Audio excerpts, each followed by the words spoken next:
Hello, darlings. Gather round. Let me tell you a rather marvelous story about a boy who became one of the greatest kings ever. His name was Josiah. His adventure began when he was just 8 years old. Imagine that. Most boys his age are busy playing with marbles and chasing butterflies in the fields. But Josiah's life was different. His father, the king, had sadly passed away. The grand, heavy crown of Judah was placed on his small head.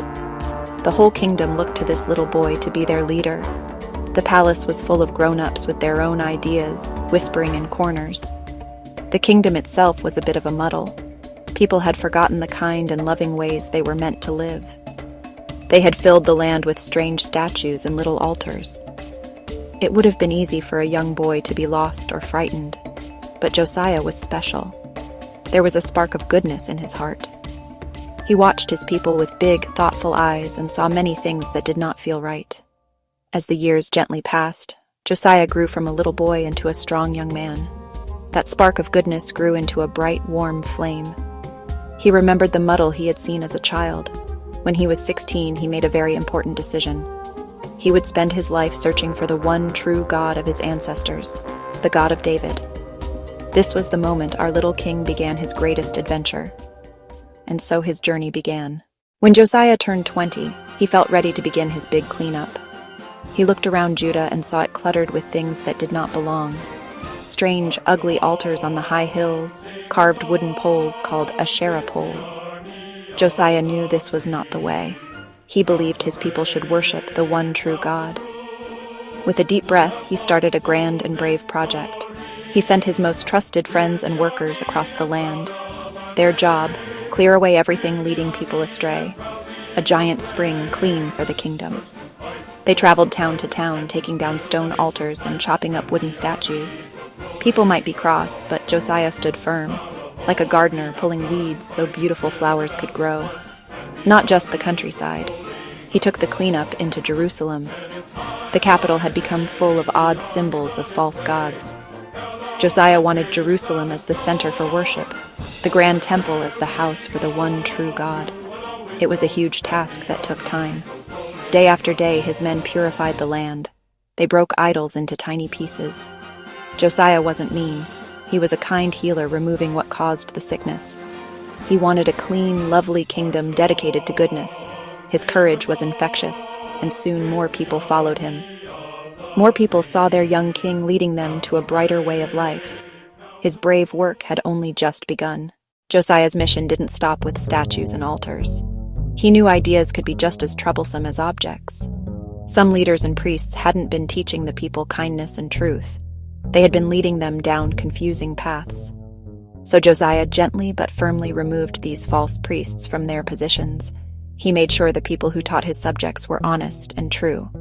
There were also people who claimed to be magic makers or to talk to spirits, tricking and frightening folks.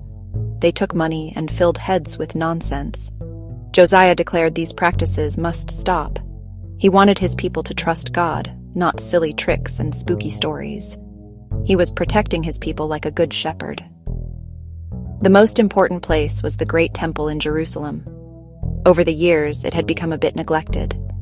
Josiah ordered that the temple be repaired and made beautiful again. He wanted it to sparkle and shine, a place where everyone would feel welcome and close to God. He gathered money from the people who were happy to help.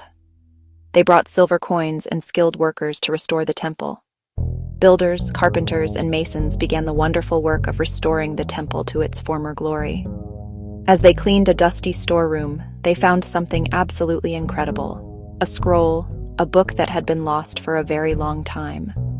It was the book of the law, the very words that taught people how to live good, loving lives.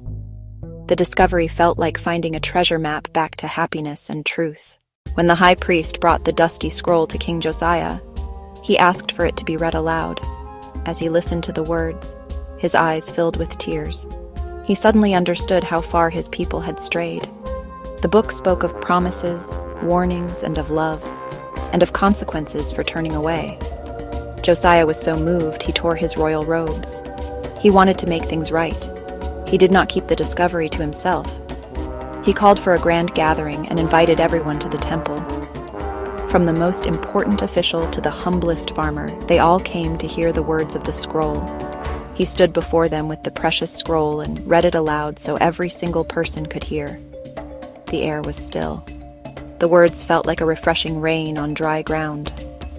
After he finished reading, Josiah made a solemn promise to God to follow the laws in the book with all his heart and soul. He promised to lead his people in a better way, and he asked the people to join him. Inspired by their brave young king, the whole crowd stood and made the promise with him. It was a beautiful, grand covenant where king and people joined together. To mark the new beginning, Josiah announced a magnificent Passover festival, just as the book described. Everyone came together, shared meals, sang songs, and remembered stories of God's love. King Josiah filled the hearts of his people with hope, joy, and a shared promise to be better together. For many years, the kingdom of Judah was peaceful and happy under King Josiah's rule. The people followed the good path he had shown them, and the land was blessed. But the world outside the kingdom's borders was not always peaceful. A powerful king from Egypt, Pharaoh Necho II, was marching his army north.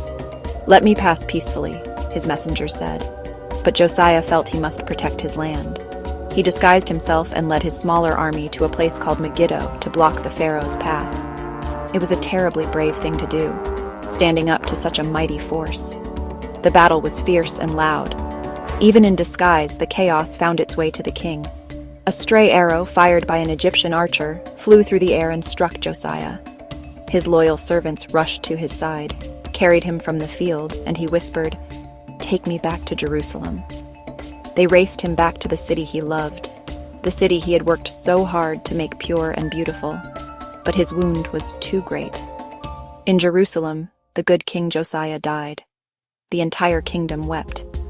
They had lost not just a king, but a true hero who had loved and led them with all his heart. Although his life was cut short, the good he did was immense. He turned a whole kingdom from darkness to light. The story of the boy king who followed his heart with courage has been told ever since, a shining example of how one good person can make the world better. Good night, little heroes. Remember, courage and kindness matter more than size.